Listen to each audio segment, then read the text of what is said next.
ចាថ្ងៃនេះអ្នកគ្រូបង្រៀនកូនអំពីសេចក្តីណែនាំរបស់ក្រសួងបរិស្ថានណាក្រសួងបរិស្ថានលេខ1075ចុះនៅឆ្នាំចេញនៅឆ្នាំ2025យើងថ្មីនេះចាអញ្ចឹងសេចក្តីណែនាំហ្នឹងមាន3ចាមាន3ទី1គឺមានពាក្យស្លោកថាខ្ញុំមិនប្រើថង់ផ្លាស្ទិកទេចាថ្ងៃនេះខ្ញុំមិនប្រើថង់ផ្លាស្ទិកទេទី2កម្ពុជាស្អាតខ្មែរធ្វើបានទី3ផ្លូវជាតិគ្មាន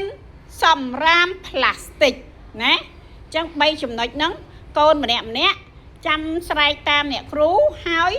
នៅពេលដែលអ្នកគ្រូនិយាយចប់បានកូនស្រែកចា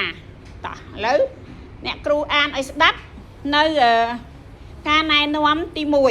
1ថ្ងៃនេះខ្ញុំមិនប្រើថង់ផ្លាស្ទិកទេ1 2 3ថ្ងៃនេះខ្ញុំមិនប្រើថង់ផ្លាស្ទិកទេចាល្អណាស់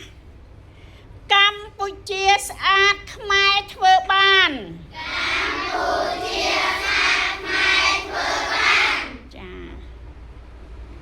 ផ្លូវជាតិគ្មានសម្រាមផ្លាស្ទិកផ្លូវជាតិគ្មានសម្រាមផ្លាស្ទិកចាមិនមានទេណាកូនណាគ្មានសម្រាមផ្លាស្ទិកអញ្ចឹងកូនអស់គ្នាត្រូវយកពាក្យទាំង3ចំណុចនេះចាសុភាសិតឬក៏យើងហៅថាពាក្យស្លោកទាំង3ចំណុចនេះយកទៅទន្ទិញឲ្យចាំ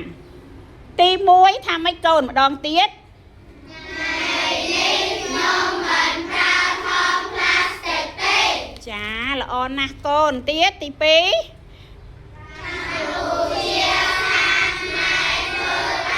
អូល្អណាស់ទី3